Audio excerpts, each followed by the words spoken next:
एक बहुत अहम मुद्दे पर आपसे चर्चा करनी है, लेकिन उसके पहले कुछ तस्वीरें साझा कर लेते हैं। एक ये सेल्फी देखिए, उसके बाद एक ये दूसरी सेल्फी देखिए,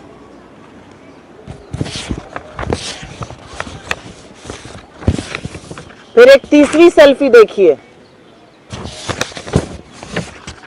एक चौथी भी लेकर आई हूं। इन सेल्फियों को देखने के बाद आपको कुछ और दिखाऊंगी। 10 नवंबर 2016 को इस देश के तमाम अखबारों में, अगर आप थोड़ा जूम इन कर पाए तो फ्रंट पेज पर, कवर पेज पर 10 नवंबर 2016 नोटबंदी के 2 दिन बाद एक बड़ा सा विज्ञापन कवर पेज पर छपा था। और आप लोग तो प्रबुद्ध मीडिया के साथी, आप जानते हैं कि कवर पेज कितना महंगा होता है, लेकिन यह कवर पेज का विज्ञापन छपा था जिस पर मोदी जी को मजबूत निर्णय, नोटबंदी जैसे मजबूत निर्णय को लेने के लिए साधुवाद किया गया था। पेटीएम ने छापा था। ये वही पेटीएम है जो नरेंद्र मोदी जी के ऊपर एक पिक्चर बनी है, थोड़ी घटिया सी पिक्चर थी, कोई बात नहीं। उस पर 15% का कैशबैक देता है, 200 रुपए कैशबैक, जिसका जिक्र प्रधानमंत्री उत्तराखंड की अपनी रैली में करते हैं। तो ये सारी सेल्फी में जो व्यक्ति आपको दिख रहा है, तमाम वीडियो है उछल कूद करते हुए, डांस करते हुए, खुश होते हुए। ये वीडियो विजय शेखर शर्मा के हैं, जो पेटीएम के सीईओ हैं, जो पेटीएम के संस्थापक हैं, फाउंडर हैं। और इस तरह का साधुवाद देना, इस तरह की खुशी व्यक्त करना स्वाभाविक है, क्योंकि मोदी जी ने छप्पर फाड़ के उनको खुशियां देने का काम किया है। आप ये सोचिए कि जिस नोटबंदी ने अर्थव्यवस्था को अधिया दिया, जिस नोटबंदी ने हजारों लाखों एमएसएमईज बंद कर दिए, लोगों को बेरोजगार कर दिया, उस नोटबंदी को साल दर साल अपने लिए सबसे शुभ दिन मानने का काम करने वाले व्यक्ति विजय शेखर शर्मा है। उन्होंने अपनी कंपनी का आईपीओ भी 8 नवंबर को ही किया था, 2021 को। खैर, परेशान करने वाली बात यह है कि इस व्यक्ति और इसकी कंपनी के खिलाफ मनी लॉन्ड्रिंग जैसे गंभीर आक्षेप लगे हैं और गंभीर आरोप लगे, और यह विपक्ष ने नहीं लगाए, ये इस देश के भारतीय रिजर्व बैंक ने लगाए हैं। और उन अनियमितताओं के चलते उनके पेटीएम पेमेंट बैंक को प्रतिबंधित कर दिया गया है, पूरी तरह से बंद कर दिया गया है। ना वो टॉपअप कर सकते हैं, ना वो कुछ क्रय कर सकते हैं, ना वो जमा कर सकते हैं पैसा। 29 फरवरी से पेटीएम पेमेंट बैंक पूरी तरह बंद हो जाएगा।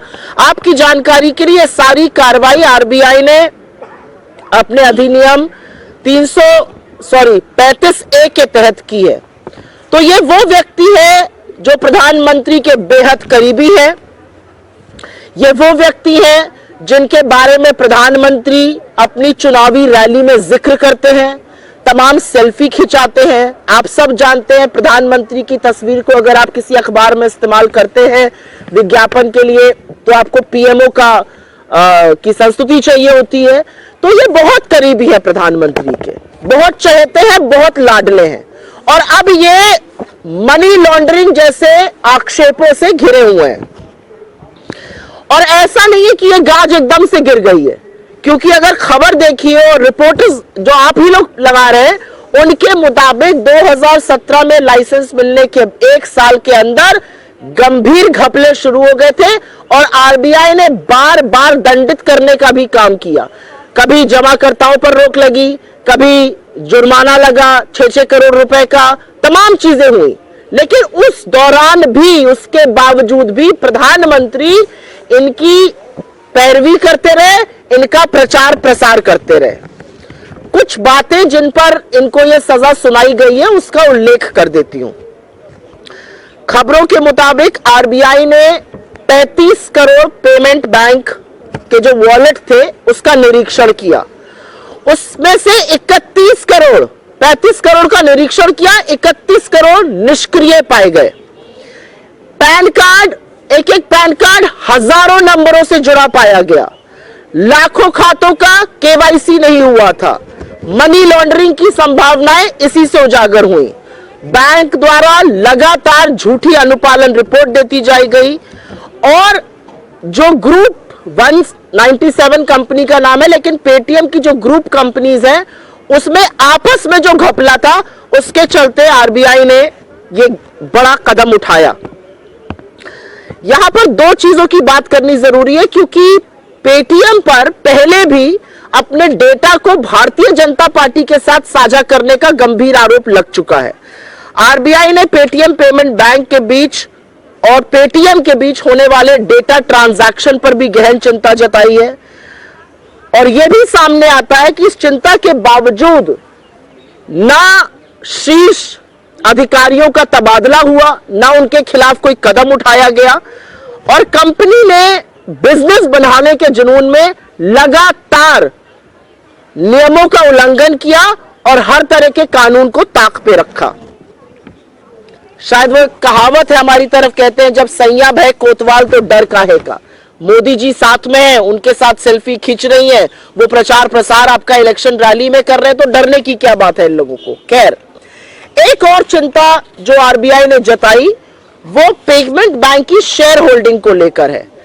करीब 49% हिस्सेदारी पेटीएम कंपनी की थी, जिसे लोग 197 कम्युनिकेशन के नाम से जानते हैं, लेकिन 51% हिस्सेदारी इस बैंक की सिर्फ और सिर्फ एक व्यक्ति विजय शेखर शर्मा के पास थी, जिनकी सारी सेल्फी मैंने आपके सामने साझा करी है। और ये एक बहुत चिंता का विषय है, क्योंकि इससे यह साफ होता है कि एक व्यक्ति जिस तरह का भी निर्णय चाहे वो कर सकता था। अंत में आरबीआई की कार्रवाई की एक बड़ी वजह, और यह बहुत चिंता का विषय यह भी था कि चीनी निवेश भर भर के, चीन की कंपनी का निवेश भर भर के पेटीएम में था, पहले अलीबाबा और उसके बाद भी जो एंट ग्रुप है चाइना का, उसके पास करीब 10% साझेदारी आज भी है और संभावनाएं हैं कि डेटा की साझेदारी उस कंपनी के साथ की गई। तो अंत में कुछ बड़े सवाल खड़े हो जाते हैं, कुछ बड़े गंभीर मुद्दे खड़े हो जाते हैं जिसको उठाना जरूरी है। क्या मोदी जी के मधुर संबंधों के चलते उद्योगपति कानून को ताक पर रखकर काम कर रहे हैं? इतने सारे उल्लंघनों के बावजूद भी पेटीएम पेमेंट बैंक को इतनी लंबी ढील क्यों दी गई? 2017 से ही अनियमितताएं शुरू हो गई थी, 7 साल तक इतनी लंबी ढील क्यों दी गई? मनी लॉन्ड्रिंग जैसे गंभीर आक्षेप लगे हैं, एनफोर्समेंट डायरेक्टरेट उसके बारे में क्या कर रहा है? ईडी कौन सी नींद सो रहा है पेटीएम को लेकर, यह जरूर पढ़ना चाहिए।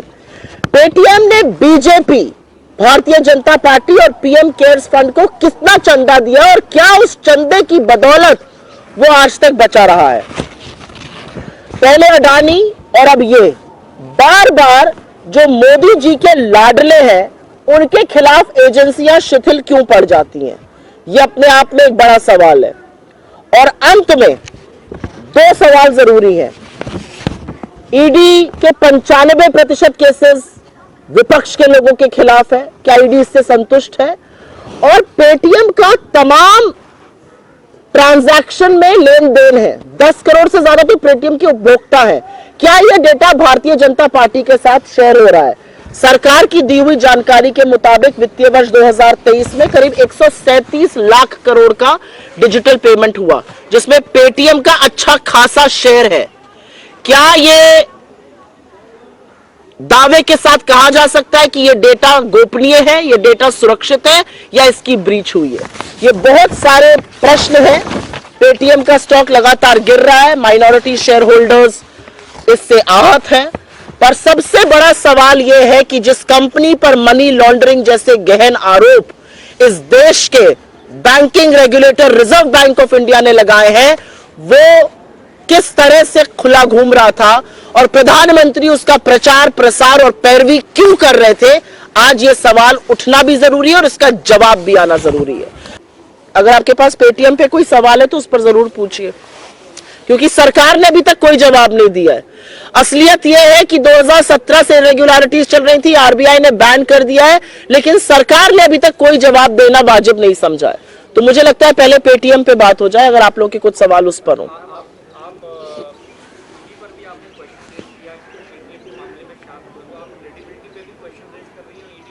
मतलब ईडी की क्रेडिबिलिटी पर तो 4 साल का बच्चा क्वेश्चन रेज कर रहा है, तो मैं इस प्लेटफॉर्म से करूंगी तो कौन सी बड़ी बात हो जाएगी।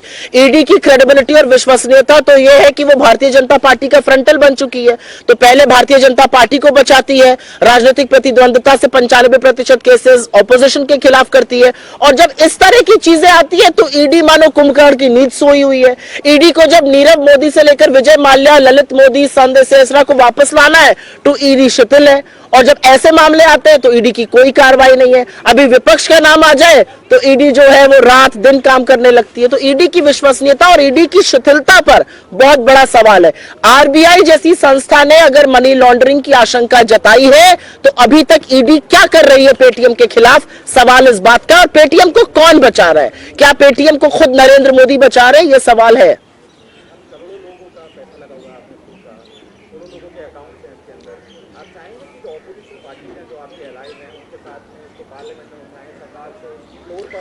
मैं बिल्कुल आशा करती हूं कि इस मामले को सदन में उठाया जाएगा। मैं बिल्कुल आशा करती हूं कि इस मामले की उचित कार्रवाई होगी। मैं आशा करती हूं कि जो छोटे निवेशकर्ता जिनका पैसा डूब गया और जो लोग उपभोक्ता है पेटीएम और पेटीएम पेमेंट बैंक के, उनको क्लैरिटी मिलेगी। एक अजीब सी आशंका है लोगों के अंदर, लोग घबराए हुए हैं, लोगों को लगता है कि उनका डेटा ब्रीच हुआ है। डेटा ब्रीच होने के साथ साथ यहाँ पर पैसे की भी बात है। इतने लोग जो फास्टैग यूज करते हैं, बहुत सारे लोग पेटीएम पेमेंट बैंक के थ्रू करते हैं, उसका क्या हो रहा है?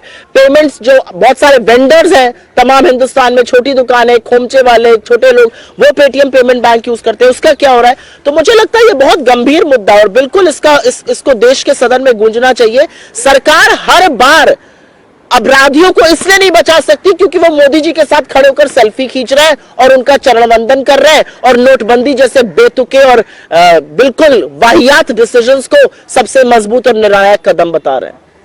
मुझे ऐसा लगता है कि